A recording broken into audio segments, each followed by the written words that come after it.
Hello, I'm Felicity Keats-Morrison. I'm the founder-director of the Dancing Pencils Literacy Development Project and of UmSinsi Press. I have with me today a young author. She was 9 years old when she wrote her first book. She's going to tell you a little bit about herself, about her writing, her books, her experiences she's had, and how it's helped her in life. Hello, what's your name? Ciara Valentine. Okay, how old are you? I'm 12. And how old were you when you wrote your book? In grade 3, so I was 9. You were 9. What's the title of your book? The Royal Cat. The Royal Cat. Okay, and you wrote another book. What was that called? The Adventures of Cats. I see you write about cats all the time. Why is that? Because cats are my favorite animal. Why are they your favourite animal? Because they're lazy and they don't do anything. They're lazy. Yes. And they always sleep with you, and they're very sometimes nice. They're sometimes Nice. nice. Okay, and sometimes not nice. Yeah. Okay, all right. And they're very independent, aren't they? They pick Yes. the people they want to be with, don't they? Yes. So you've got 9 that love you. I've got 6 that love me. 6 that love you, okay. And, okay, thank you, Ciara. So first of all, you must please tell me, I don't teach writing anymore, I used to. So you're special when you came here. How come you came to me? What happens? I needed help with writing and creativity and English. Okay. And I came here and you helped me with that. Yeah, but how did you find your way to me? My mum had a lesson with you once and I wanted to try it, and then Thank you. I remember you came, she told me that they wanted you to put you at school onto computers to make you quicker.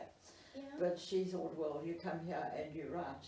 And I remember you wrote 2 full A4 pages immediately, so you were not slow at all, okay?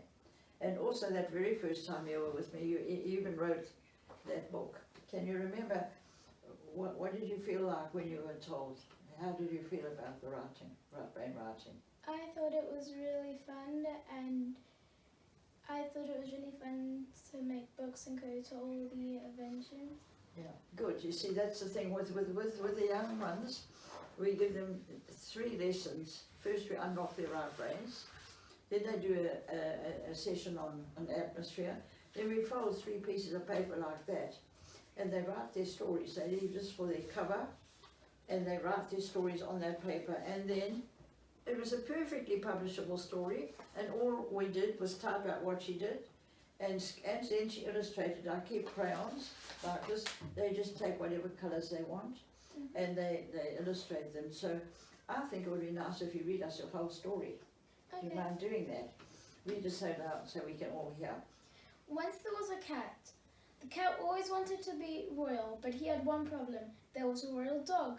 The dog wanted to be the only royal pet. The princess also only wanted one royal pet. The cat tried hard to be a royal pet, but every time it failed. The cat was sad. He tried so hard, but it never worked. When the cat was bored, he sat next to the castle and waited. When he was happy, he chased mice next to the castle. The castle had a lot of mice, and the princess didn't know what to do. The princess was trying to get the dog to chase away the mice, but it never worked. The mice made so much mess in the kitchen and everywhere in the castle. The mice annoyed the princess so much. Suddenly she had an idea to get rid of the mice. The cat could eat all the mice, so the princess said to the dog, "Go and fetch the cat." The dog fetched the cat and said, "You need to get rid of the mice for us." "No way, I am not royal, so why should I help you?"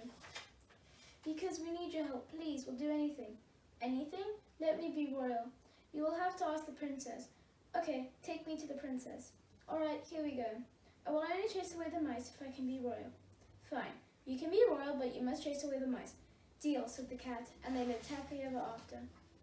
Thank you. It's a very, very nice story. And she wrote that just like that in the 5 minutes, in the one lesson. She wrote 2 full pages, some poetry, and she wrote that. So there was nothing slow about her at all. And the next one, The Adventure of Cats. But that year, last year, I didn't come with you, but I know that you had an experience going through the Articulate Book Fair in the municipality ran it at the exhibition centre, and you had to stand for a few days, didn't you? You took your books along there. Yes. Tell us about it. What you spoke on the stage. What happened? How did you feel about it all? I thought scared at first, but when I got on, it was really fun, and I got asked a lot of questions afterwards, and I really enjoyed answering them. Okay, you did, yeah. Okay, that was a nice experience for you. And then you also, I believe that you were the guest speaker up in Kloof for a spelling bee, and they had to translate it because this was deep rural and you were the speaker.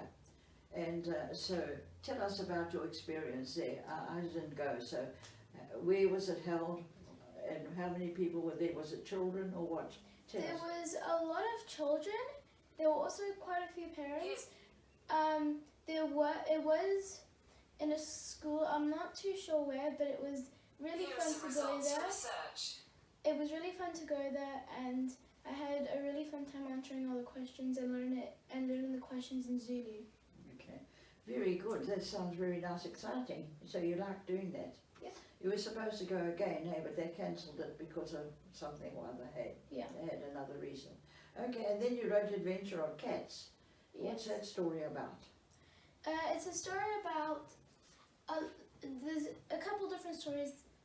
One of them was where a man had found a cat, and the cat was sad because he didn't have anyone to live with, but every now and he always got chased by other animals, and whenever the man tried to help him, so if it was being chased by a tiger, he would turn the cat into a tiger. And then eventually the cat uses that to his advantage, and then the human turns him normal again. Oh, that sounds very nice. Do you think you could read us the whole story? That whole story sounds very good, very imaginative, Ciara. Very Okay. imaginative. Just read it loudly for us, okay? Thank you. The Scary Cat. Once I went for a walk in the jungle. There was lots of trees, so I had to push my way through until I saw a group of friendly animals, but they all ran away. Then I saw a path, so I followed it, and I could hear meowing. I turned around the corner and saw a cat. He was crying. I said, "Why are you crying?" "Oh, I didn't see you there." "I was crying because I need an owner." "Will you be my owner, please?" "Sure," I said, "but I do not eat meat, and so you will have to live a life of no meat, only milk and fruit." "Okay," said the cat. So we went home and had dinner, and of course it was milk and fruit. The next day came round, and I woke up hearing shouting. I thought, who was it, when I realized it was a cat. He said, "Help me, a dog is chasing me to kill me." I said, "It's okay, I will help you." I tapped on his head, and he turned into one of the biggest dogs I've ever seen. He was way bigger than the dog that was chasing him. When the dog saw the big dog, he ran as fast as he could. The next day came. Once again, I heard the cat, that now is a dog, come running to me. He was saying, "Help me, help me. A leopard is trying to kill me. Please, help me." I said, "Okay, don't worry." Again, I tapped him on the head. He became the biggest leopard I have ever seen. And when the leopard saw the dog that is now a leopard, he ran for his life. The next the dog that became the leopard says, "Please, can we have the milk and fruit now?" "Sure," I said. After dinner, we went to bed. The next day, I woke up again of the cat saying, "Help me, help me. A lion is chasing me to kill me." "Help," I said once again, "don't worry." I tapped him on the head, and he became one of the biggest lions that has ever lived. Of course, when the lion saw the leopard that became a huge lion, he ran away, his fastest to get away. And the leopard became a lion who had a small spark on his face. The next day came, and again I woke up to the sound of the lion saying, "Help me, help me. A dragon is chasing me to kill me. Help," I said again, "don't worry." So once again I tapped him on the head. He became the biggest dragon ever. He was so big, he was the biggest animal ever to live on Earth. When the other dragon saw him, boy did he run. He was so scared it wasn't even funny. When it was time for dinner, I gave him the normal food and milk. Food, milk and fruit. But he just looked at me and kicked his milk out of the bowl. "If you think I'm going to eat this, you must be crazy," he said. "Well, there's no other food," I said. Well, I am going to hunt for some proper food, like meat," said the dragon. "Okay," I said. But there was one slight problem. He was too big and noisy, so all the animals heard him and ran away. He was so hungry he thought, I would be a nice dish. He hid by a bush, and when I walked past, he jumped out at me. I was not scared, even a tiny bit. I tapped on the head, and he became a cat again. Very nice. Very, very nice, Ciara. And now tell me about your reading, because you said you were a bit slow at reading. I believe your mother says you're never without a book in your hand. Yes. How many books have you read? Well, in grade 3, I had made a school record of 150 books read. 150 books read, and I always read books. I have lots of different books, like Roald Dahl books, David Walliam books, long books, short books, cat books, and even some dog books. Even some dog books. Okay, very good. Okay, very good. So,